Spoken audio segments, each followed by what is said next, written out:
What is up, guys? Welcome back. So really exciting news. They just released the news for a new fusion monster that is going to be coming out very soon.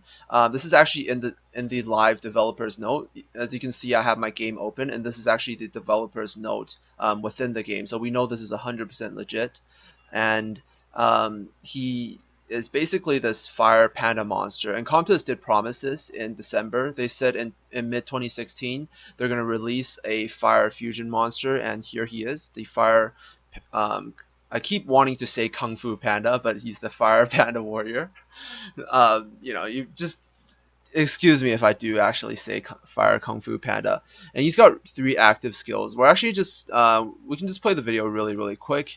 And his first skill has a chance to armor break. His second skill puts a per turn healing buff on himself, as well as a counterattack buff. And his third skill is a multi-hit skill, and I can't forget. I forget which effect it has, but we'll see it very soon. So this is his. I think that was his first skill and his third skill, and then he's going to be casting his second skill very soon. So it's basically a counterattack plus the healing per turn buff, which gives me really good ideas about this monster. And I think he's going to be the last monster that can really make my AO very strong. But we'll see what happens. We'll see what happens. Alright, so he is fused off of these 4 monsters. This is also pretty exciting for me as well, because the water horse is a monster I don't have, and I actually kind of want this monster for a while now. He's going to be very nice with his attack plus crit plus invincibility buff. He's like a stronger version of Saik pretty much. And the Kung Fu Girl, there's even less reasons to choose the Fire Kung Fu Girl Hall of Heroes now, because you can just get skills by fusing Kung Fu Girls now. And the Succubus we already had for a long time. So I think there are 3 pieces of these monsters that are not farmable: the Fire Beast Hunter, the Wind Charger Shark, and the Water Mummy. A while ago, the Water Mummy was the secret dungeon of the month. So they released a secret dungeon for this, and the Wind Charger Shark, they also released a secret dungeon like 1 month before the making of this video. So if you happen to have farmed these, then you're good. You're gonna have all the non-farmable pieces of all the fusion monsters for this guy. And then this guy's also farmable, and the rest are just pretty much all farmable. So it should be pretty easy to get, no problem.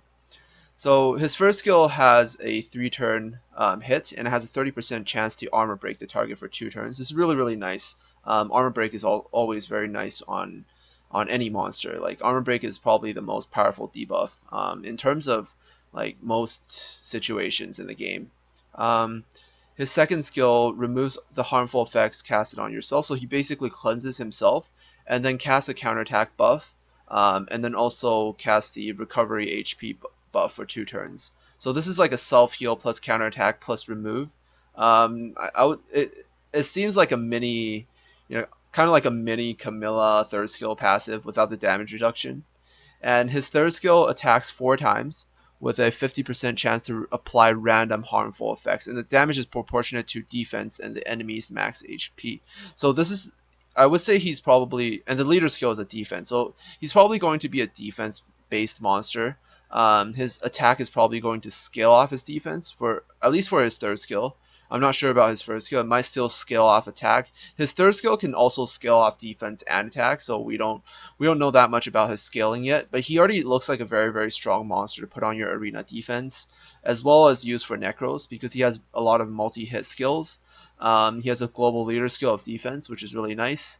And he's fire based, so he's going to be like a mini, I would say like a mini fire Camilla, just to fight off those Lucian teams. I think he's going to make my arena defense a lot better, because I can just put him on defense, and then he might be able to solo some of the Lucian teams by himself, since he has a very strong self heal, and he can also remove harmful effects, which means like you can't really heal block him because with the Lucians, because he'll be able to remove those and then heal himself back. And then whenever when there's like only him left, and then like the Lucians are on low HP, he might be able to take them down a few times with his counterattack if you're lucky.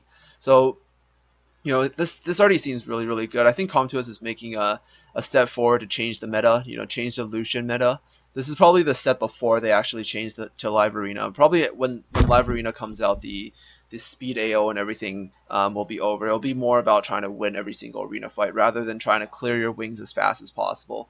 So that's really it's really cool as well that they're doing this. You know, it gives us gives people that haven't summoned Nat 5s more options for certain monsters, and I guess closes the gap a little between the people who have a bunch of Nat 5s and people who don't have any. And I think that's pretty much it. That's all I can really say about this monster at the moment. You know, feel free to share anything you wanna say about the monsters. What do you think he's gonna be? You know, where do you think he can be used? I'll see you guys in the next video. Peace out.